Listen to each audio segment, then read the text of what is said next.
सर्वांना वसुबारसीच्या खूप खूप शुभेच्छा। आजची गोवत्स द्वादशी म्हणजेच वसुबारस मी साजरी केलेली आहे। हे गोमातेचे मी पूजन केलेले आहे। माझ्याकडे ही गोमाता छोटीशी आहे।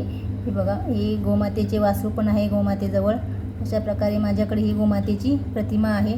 तर मी याचे आज पूजन केलेले आहे आणि आपली ही गोवत्स द्वादशी म्हणजेच वसुबारस मी साजरी केलेली आहे।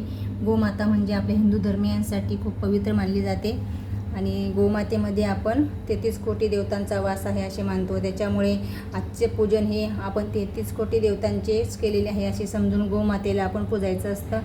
आणि आजची ही वसुबारस म्हणजे आपल्या गायीसाठी कृतज्ञता व्यक्त करण्याचा दिवस असतो।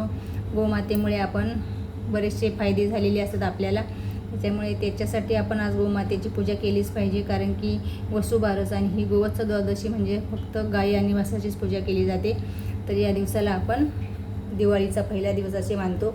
आजपासून आपली दिवाळी सुरू झालेली आहे।